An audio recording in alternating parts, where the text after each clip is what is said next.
Assalamu alaikum. Hello, brother. Oh, sorry, brother. Today I can't come because, today I'm feeling a bit under the weather. Thank you. So, শিক্ষার্থী বন্ধুরা, তোমরা কি জানো under the weather অর্থ কি? আজকের ভিডিওতে আমরা এরকম কিছু idiomatic expression শিখবো, যেমন cats and dogs, break a leg, spill the beans, hit the books, and under the weather. চলো শুরু করা যাক।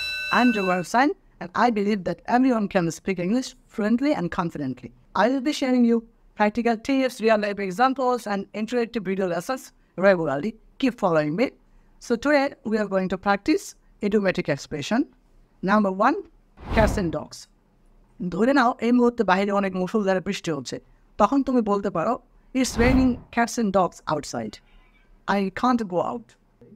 অথবা তুমি কিন্তু বলতে পারো যে Yesterday it was raining cats and dogs, so I couldn't join the meeting timely. এভাবে কিন্তু আমরা cats and dogs ইউজ করতে পারি। এর পরবর্তীতে break a leg, এই idiomatic এক্সপ্রেশনটির অর্থ হচ্ছে শুভকামনা জানানো। অর্থাৎ আমরা শুভকামনা জানানোর জন্য কেউ হয়তো কোনো একটা শুভ কাজ করতে যাচ্ছে বা কোনো একটা ভালো কাজ করতে যাচ্ছে, তখন তাকে আমরা শুভেচ্ছা জানানোর জন্য আমরা বলতে পারি break a leg। অর্থাৎ বেস্ট অফ লাক না বলে আমরা বলতে পারি break a leg। ধরুন আপনার কোনো সহকর্মী রিসেন্টলি পদোন্নতি পেয়েছে বা প্রমোশন পেয়েছে, তখন তাকে আপনি শুভকামনা জানাতে চান, তখন কিন্তু আপনি বলতে পারেন break a leg my dear colleague, you got promotion. Next, hit the books। ধরুন আপনার অথবা আপনার কোনো শিক্ষার্থীর পরীক্ষা, তো পরীক্ষার জন্য তাকে হয়তো পড়তে হবে, তো যখন পড়তে হবে বা পড়াশোনা করতে হবে, এই পড়াশোনা করতে হবে বোঝাতে আমরা hit the books idiomatic এক্সপ্রেশনটি ব্যবহার করব। আমরা বলবো today I need to hit the books, আমাকে আজকে বই পড়তে হবে। সো অথবা আমরা কিন্তু বলতে পারি যে your exam is knocking on the door, so you should hit the books. তোমার পরীক্ষা খুব শীঘ্রই, তোমার পরীক্ষা, সো তোমার বই পড়া উচিত। এভাবে কিন্তু আমরা হিট দ্য বুকস ইউজ করতে পারি। এরপরে আমরা শিখবো spill the beans. Spill the beans idiomatic এক্সপ্রেশনটির অর্থ হচ্ছে গোপন তথ্য ফাঁস করা। অর্থাৎ কোনো গোপন যদি কোনো কথা থাকে, কোনো গোপন রহস্য থাকে, সেটা যদি ফাঁস করে দেওয়া হয় বা বলে ফেলা হয়, তখন আমরা বলবো স্পিল দ্য বিনস।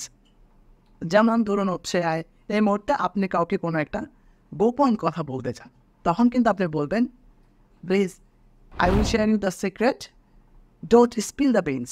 আমি তোমাকে গোপন কথাটি বলবো, কিন্তু তুমি এই গোপন তথ্য কখনো ফাঁস করো না। ডোন্ট স্পিল দ্য বিনস, তুমি গোপন তথ্য ফাঁস করো না। ওকে, এবার আমরা বলতে পারি।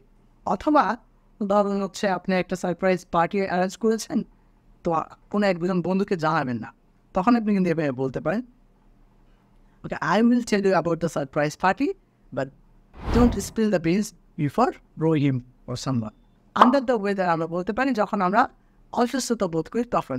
যেমনটা আমি শুরুতে বলছিলাম যে I can't come today, I cannot come today because today I am feeling a bit under the weather.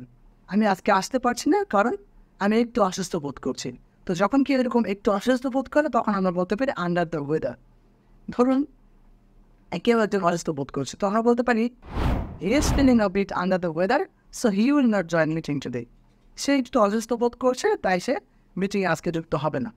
এবারেই কিন্তু আমরা এই cats and dogs, break a leg, spill the beans, hit the books, under the weather এরকম হাজারো idiomatic expressions ব্যবহার করে আমাদের speaking স্টাইলটাকে আরও বেশি স্মার্ট করতে পারি এবং আমরা নিজেরাও কনফিডেন্ট ফিল করতে পারি।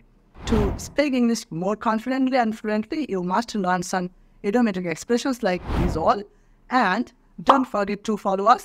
এরকম শত শত idiomatic expressions-এর ভিডিওগুলো যদি দেখতে চান, তাহলে আমাদের ফেসবুক পেজ এবং ইউটিউব চ্যানেল ফ্লুয়েন্স স্পোকেন ইংলিশে যুক্ত হয়ে যাবেন এবং আমার সাথেই থাকবেন। দেখা হচ্ছে আমার অনলাইন অথবা অফলাইন ক্লাসে। ভালো থাকবেন। আসসালামু আলাইকুম।